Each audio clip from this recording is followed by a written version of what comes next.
Bonjour, nous continuons notre cours de l'astronomie concernant bien sûr la structure de la Terre, bien sûr ce qu'on appelle la couche atmosphérique ou bien l'atmosphère. Alors cette couche, bien sûr, est divisée en plusieurs couches d'importance variable. La première couche s'appelle troposphère, dont sa température décroît avec latitude. Dans cette couche, on peut trouver les avions. Suivi de la couche de stratosphère, et aussi sa température décroît avec l'altitude. Elle contient une grande partie d'ozone. Bien sûr, cette couche, elle protège notre planète contre les rayonnements ultraviolets du soleil, et aussi c'est la source de l'oxygène. Et bien sûr, on peut trouver aussi dans cette couche les ballons météo, comme il est présenté sur la photo ci-contre. Cette couche est suivie de la couche mésosphère, dont sa température aussi décroît avec l'altitude.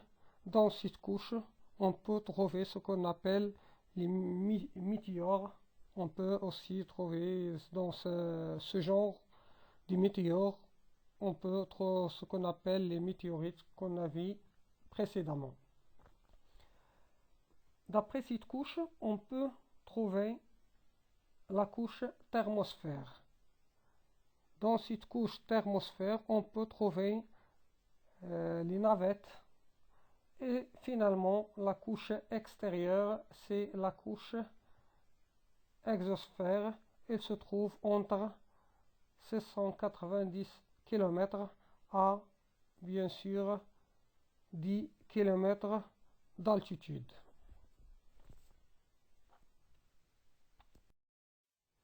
On trouve aussi, concernant bien sûr la composition de notre Terre, le champ magnétique terrestre a pour l'essentiel la forme d'un dipôle magnétique, dont ces pôles situés près des pôles géographiques de la planète, comme il est montré sur la photo, bien sûr, des champs magnétiques terrestres. Comme vous voyez que les lignes du champ magnétique, bien sûr, sortent des pôles nord et entrent par le pôle sud. Comme vous voyez aussi que l'axe, bien sûr, l'axe principal de ce champ magnétique fait un angle de 11 degrés avec l'axe de la rotation de la Terre. Bien sûr, comme on a déjà vu, que les éléments ayant bien sûr une densité très grande, elles s'orientent de la croûte vers le noyau interne de la Terre et aussi vers le noyau externe de la Terre. Cela crée ce champ magnétique qui est généré par le mouvement de convection de ces matériaux conducteurs au sein du noyau externe fondu.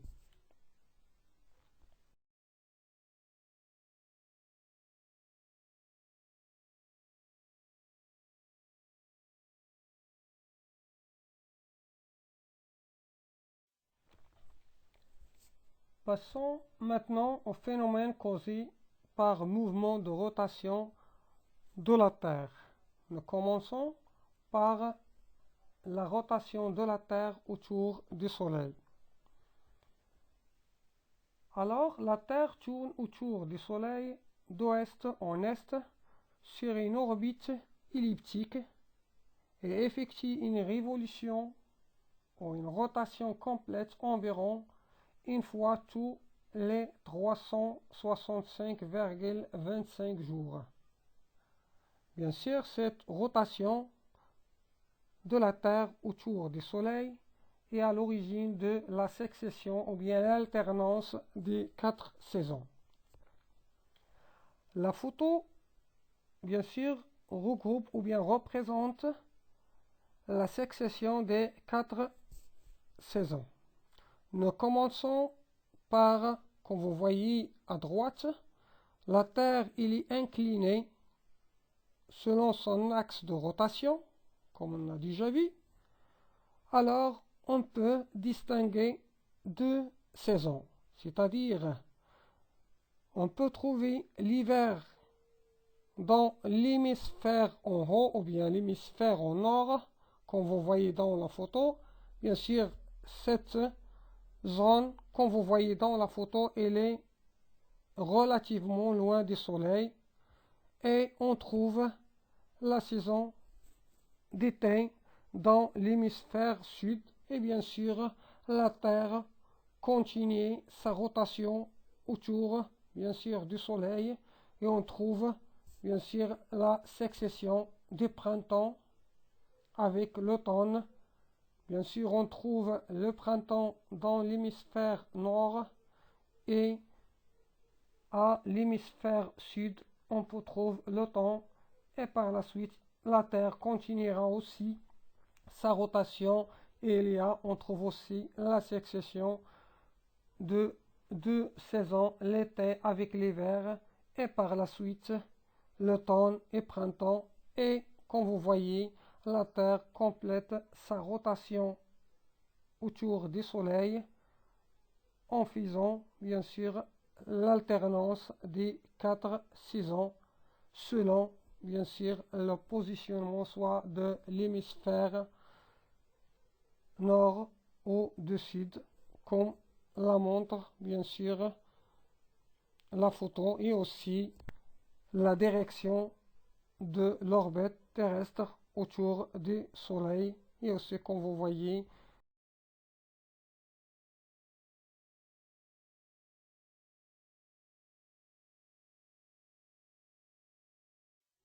nous passons maintenant à la rotation de la Terre autour elle-même. Nous pouvons aussi bien sûr chez les apprenants de faire une expérience de modélisation dont on a besoin comme outil didactique une lampe qui joue le rôle du soleil aux sources lumineuses, une balle qui joue le rôle d'une planète Terre et une tige comme support. On peut donner des instructions et des renseignements chez les apprenants en bien sûr distribuant le rôle, bien sûr lorsqu'on travaille avec du groupe. Un apprenant tient la tige dont la balle est fixée et un autre éclaire avec une lampe. Nous attirons l'attention des apprenants sur la présence de 2 parties, une partie éclairée et une autre sombre, bien sûr de balle. Le troisième apprenant fait tourner la balle d'un demi-tour et les autres notent à nouveau leur observation. Et aussi, ils ont arrivé à la conclusion que la partie éclairée est dominée par le jour et la partie bien sûr sombre est. Alors, les apprenants arrivent à conclure l'alternance jour et nuit. Bien sûr, comme vous voyez sur la photo à droite, la Terre tourne autour d'elle-même. Son axe est incliné d'un angle de 23,5 degrés et devant le Soleil, une rotation complète toutes les 24 heures. Bien sûr, durant sa rotation, il ne tourne pas verticalement, c'est-à-dire sur l'axe qui est bien sûr dessiné en blanc, mais tourne plutôt dévié de son axe avec un angle, comme j'avais dit, qui est bien sûr présenté en rouge, un angle de 23,5 degrés.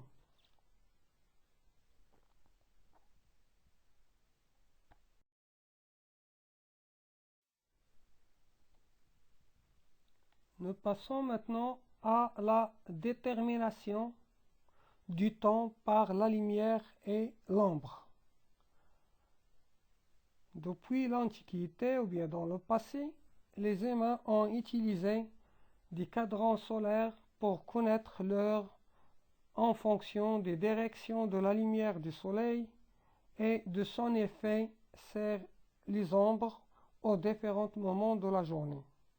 Comme vous voyez bien sûr sur la photo ci-contre, il y a bien sûr le positionnement de différentes ombres durant différentes journées. Comme vous voyez, il y a variation bien sûr de la positionnement et aussi de la longueur.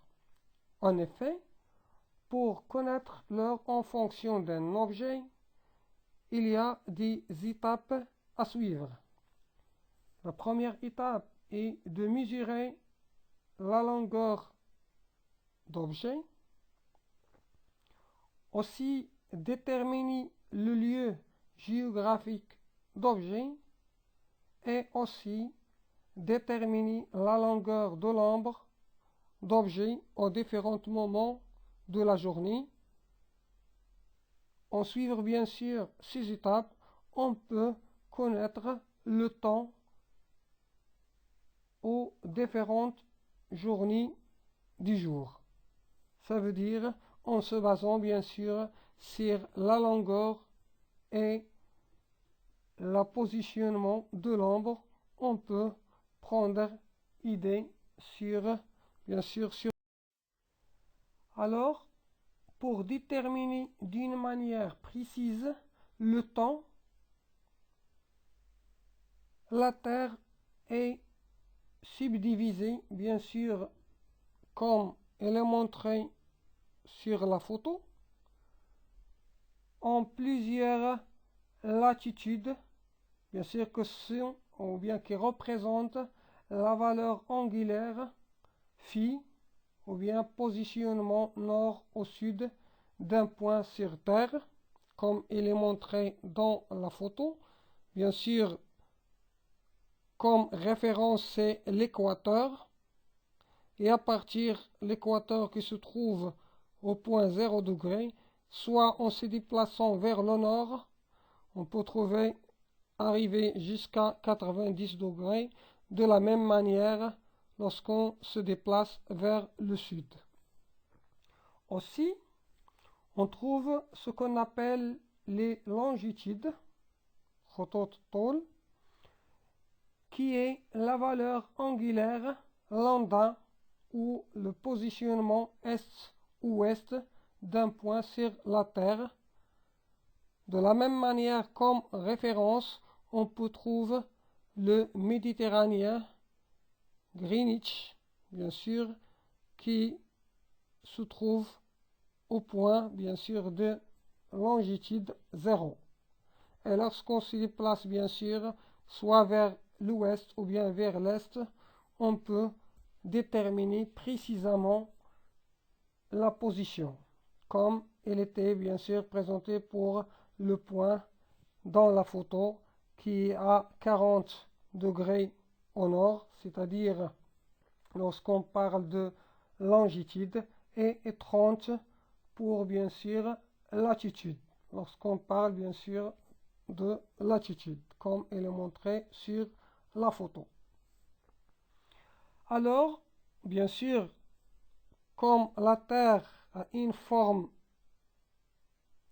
d'une sphère, bien sûr, il y a les points qui sont symétriques, soit de côté qui est présenté sur la photo ou bien de l'autre côté dont les points de même longitude appartiennent à une ligne épousant la courbure terrestre, coupant bien sûr l'équateur à un angle droit et reliant le pôle nord au pôle sud. Bien sûr, cette ligne est appelée méridien, ce que l'on appelle bien sûr méridien de Greenwich. Toujours dans cette section de la détermination du temps selon les longitudes, il y a bien sûr plusieurs étapes à suivre. Alors, avant de savoir ces étapes, comme vous savez, la Terre était divisée en 360 cercles. Et comme nous savons, la durée d'un jour est environ 24 heures. En effet, un petit calcul, on trouve que chaque heure est équivalent, bien sûr, à 15 degrés selon le calcul suivant, c'est-à-dire on divise le nombre de cycles sur le nombre d'heures, on trouve 15, ce qui signifie que chaque heure, un certain point de la Terre se déplace avec un angle de 15 degrés vers l'est. Bien sûr, comme vous savez, la Terre tourne d'ouest en est. Après que toutes les 15 longitudes représentent une différence de temps d'une heure, ce qui signifie, bien sûr, lorsqu'on convertit en minutes, que chaque longitude représente une différence de temps de 4 minutes. En effectuant, bien sûr, le calcul suivant, on divise, bien sûr, une heure qui représente 60 minutes. En 15 degrés, on trouve 4 minutes. Ça veut dire que chaque longitude représente une durée de 4 minutes. Toujours dans cette partie de détermination ou de calcul du temps, il y a des notes ou des règles importantes à suivre. La première, si le lieu a le temps connu et le temps qu'on cherche ou bien inconnu est situé à l'est ou à l'ouest du méridien de Greenwich, c'est-à-dire que les deux lieux se trouvent de même côté ou de même région, on fait la soustraction ou bien on soustrait les longitudes. Idem pour le méridien de Greenwich avec un point qui se trouve à l'ouest ou bien à l'est, c'est-à-dire toujours soit de même côté ou bien on le compare avec le méridien de Greenwich. Ça, c'est la première règle. On peut donner un exemple pour faciliter les choses. Bien sûr, par exemple, si la ville A est située à 40 degrés à l'est du méridien de Greenwich et la ville B est à 50 degrés de longitude de l'est. Comme vous voyez que les deux villes A et B se trouvent dans le même côté. Ici, on effectue bien sûr la soustraction, c'est-à-dire que le positionnement des deux villes se trouve avec une différence de 10 degrés. Ça, premièrement. Deuxièmement, si le lieu ou bien un endroit est à l'est et l'autre à l'ouest, ou contrairement, c'est-à-dire que les deux côtés ou régions différentes. Dans ce cas, on fait l'addition, les deux longitudes. Comme exemple, par exemple, l'exemple précédent, si A se trouve à 40, l'Est, et B se trouve à 50 d'Ouest. C'est-à-dire les deux côtés sont différents. Dans ce cas, on fait 50 plus 40, ça donne 90. Après ça,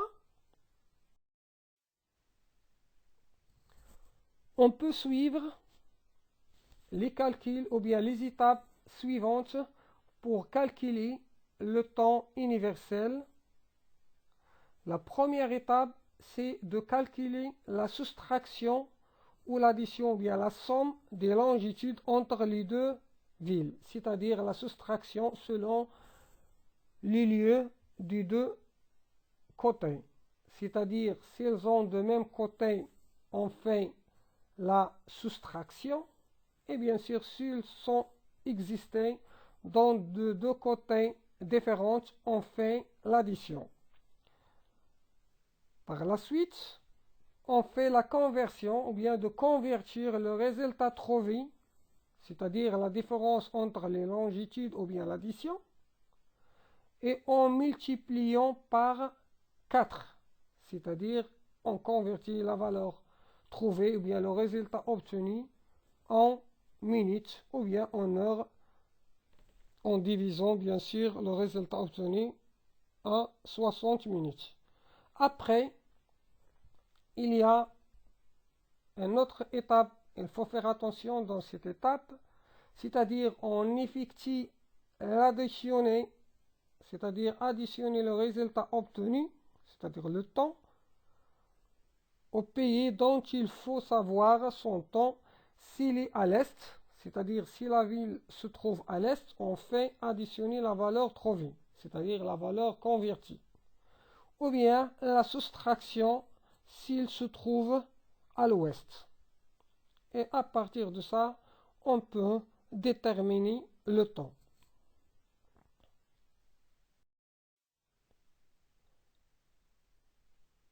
Voilà ça comme exercice d'application. On peut citer deux types ou bien deux exercices d'application. Le premier exercice, c'est quelle est l'heure, ou bien quelle heure est-il à New York, qui est situé à la longitude 75 à l'ouest du méridien de Greenwich, sachant bien sûr qu'il est 9 heures du matin à Londres, qui est également situé sur le méridien de Greenwich. Dans ce cas, il faut bien sûr déterminer les informations qu'on peut tirer de cet exercice, c'est-à-dire on cherche bien sûr le temps à New York, on détermine sa position qui se trouve bien sûr à 75 degrés à l'ouest et le temps bien sûr 9 heures à l'adresse qui se trouve bien sûr sur le méridien de Greenwich. La première des choses qu'on vous voyez que l'un des villes se trouve à l'ouest et l'autre à la ligne Greenwich. C'est-à-dire, ce sont bien sûr de même côté. Et après, en suivant les étapes, on peut trouver le temps, bien sûr, à New York. On verra ça, bien sûr, dans la séance des TD. De la même manière, on peut aussi calculer le temps à New York en savant le temps à Damas. Bien sûr, on verra la correction, comme j'avais dit, dans la séance de TD. Nous passons maintenant aux éclipses, les phénomènes d'éclipse. Nous commençons par l'éclipse solaire, qui est une éclipse qui se produit lorsque la Lune passe entre la Terre et le Soleil et projette son ombre sur la Terre. C'est-à-dire que les trois objets sont rectilignes, comme vous voyez bien sûr, dans la photo. On peut trouver deux types d'éclipses solaires. L'éclipse totale, c'est-à-dire lorsque la source de la lumière, c'est le soleil, est entièrement bloquée par l'objet éclipsant. C'est-à-dire on trouve, qui est montré dans la photo, l'observateur, bien sûr, la ligne, elle est comme obstacle pour l'observateur. Dans ce cas, on peut trouver ce qu'on appelle l'éclipse totale. Deuxième type d'éclipse solaire, c'est l'éclipse partielle. Cela, on peut l'obtenir lorsque l'objet éclipsant ne bloque pas entièrement la lumière provenant de la source, qu'elle est montrée dans la photo, c'est-à-dire dans le cône de pénombre. Pour les deux côtés, on trouve bien sûr dans la zone pénombre, les gens ou les observateurs qui se trouvent sur cette zone, elles voient bien sûr l'éclipse partielle. Il faut noter que l'éclipse annulaire est un cas particulier d'éclipse partielle, bien sûr, où les trois objets sont parfaitement alignés, dont l'objet éclipsant est trop petit ou l'objet éclipsé trop grand pour bloquer complètement le rayonnement de la lumière. Elle reste alors un anneau lumineux encore visible, comme vous voyez dans la photo de simulation. Il y a l'apparition d'un anneau lumineux. Comme j'avais dit, cette éclipse annulaire, c'est cas particulier de l'éclipse partielle. Il y a aussi ce qu'on appelle l'éclipse lunaire. C'est un éclipse ou est un assombrissement de la Lune qui se produit lorsqu'elle passe dans le cône d'ombre de la Terre. Il ne se produit que lors de la pleine Lune. Comme vous voyez dans la photo, il y a trois zones, le pénombre, le cône pénombre, l'ombre totale, et selon cette photo, on peut distinguer trois types d'éclipses lunaires. C'est l'éclipse lunaire par la pénombre, lorsque la Lune passe uniquement dans le cône de pénombre de la Terre. Comme vous voyez dans la photo, c'est-à-dire dans le positionnement 2 et 5.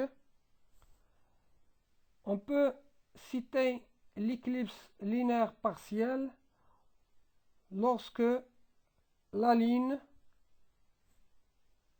passe en partie dans le cône d'ombre de la Terre, c'est-à-dire la position 4 et 3. Dans la Lune, comme vous voyez dans la photo, se trouve dans ce cône d'ombre. Et bien sûr, troisième type, c'est l'éclipse lunaire totale. Dans ce cas, on peut l'obtenir lorsque la Lune passe en totalité dans le cône d'ombre de la Terre, c'est-à-dire au milieu de ce cône. Dans ce cas, nous parlons bien sûr de l'éclipse totale, c'est-à-dire entre la position 3 et 4. Et bien sûr, comme j'avais dit, partiel, c'est la frontière entre l'ombre et le prénombre. Nous passons maintenant aux dernières parties concernant la relativité du mouvement. Nous commençons par ce qu'on appelle bien sûr la notion de référentiel. Nous pouvons poser les deux questions suivantes. La première, c'est comment étudier le mouvement des solides qui nous entourent. La deuxième, c'est comment décider ou bien de savoir si le solide que nous regardons est immobile ou en mouvement. Nous prenons bien sûr l'exemple représenté sur la photo, c'est-à-dire le policier et deux agents bien sûr qui est dans le bus. Lorsqu'on prend par exemple l'objet A par rapport à C, ici le bus en mouvement, on peut dire que A il est en mouvement par rapport à C. Par contre, A est immobile par rapport à B qui est aussi dans le bus. Comme vous voyez ici, c'est-à-dire que A a deux types de mouvements. Soit il est immobile ou soit en mouvement, mais par rapport aux objets C. C'est pour cela on peut dire que le mouvement c'est une notion relative. C'est-à-dire on peut savoir est-ce qu'il est immobile ou en mouvement, ça veut dire c'est par rapport à un corps. Ce corps, bien sûr, est appelé référentiel. Dans ce cas, si le corps se déplace et change sa position par rapport au référentiel, on dit qu'il est en mouvement. Un corps peut être à la fois, comme nous avons parlé, en mouvement ou bien immobile, car il est au repos par rapport à un corps, immobile par rapport à un autre corps. Ça veut dire ça, ou bien son mouvement est par rapport à un référentiel.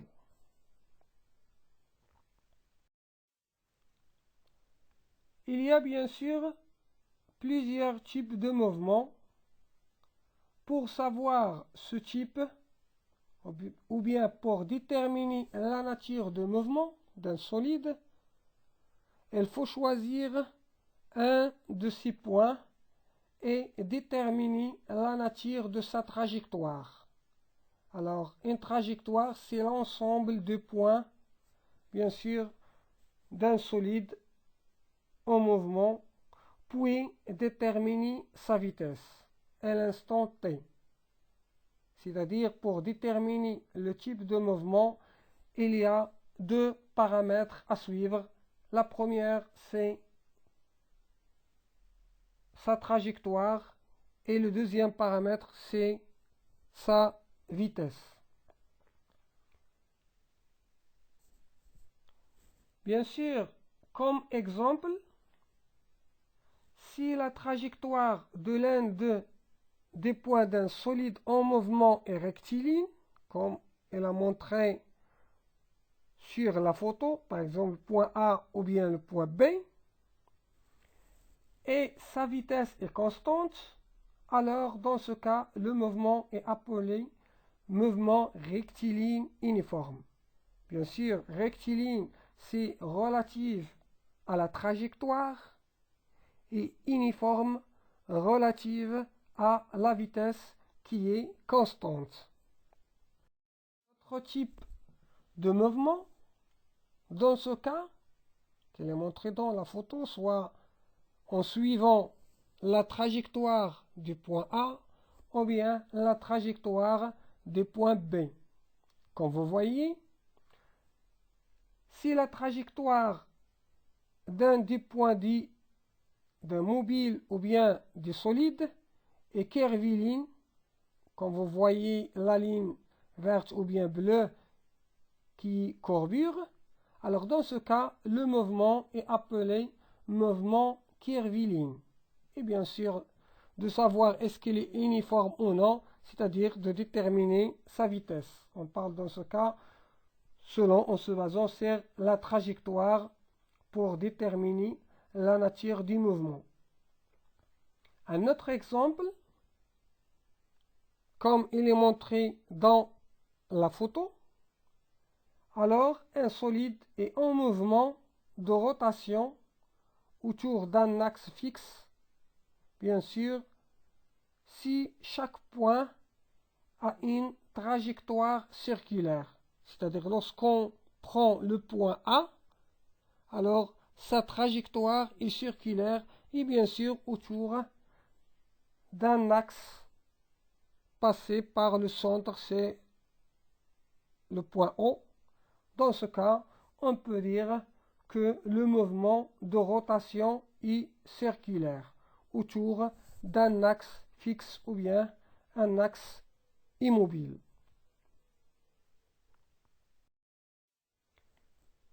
Nous passons maintenant à un paramètre qu'il s'agit de la vitesse moyenne. Elle est montrée par la formule suivante que la vitesse moyenne componentée par Vm, c'est le rapport entre la distance parcourue par un solide en mouvement en mètres sur le temps mis en secondes. C'est-à-dire que la vitesse moyenne ne dépend pas, bien sûr, de l'instant ou bien du point, mais elle dépend du point de départ et le point d'arrivée. Voilà, ça, c'est un exercice d'application qu'on peut voir dans la séance DTD, c'est-à-dire la première question, c'est déterminer ou bien convertir l'année-lumière ou l'année lumineuse en kilomètres. Comme on a déjà parlé que les distances en astronomie ici en années-lumière, ça c'est pour objectif la question 1 de déterminer sa valeur en mètres et en kilomètres. Par la suite, de calculer le temps nécessaire au rayon du soleil pour atteindre la surface de notre Terre en secondes, puis on convertit en minutes en notant que la distance qui sépare notre Terre au Soleil, c'est de 1,5 fois 10 à la puissance 8 km, ou bien de 1500 millions de kilomètres, c'est-à-dire de déterminer le temps mis en jeu pour l'arrivée ou le rayonnement du Soleil arrive sur Terre. Et merci de votre attention et au prochain cours.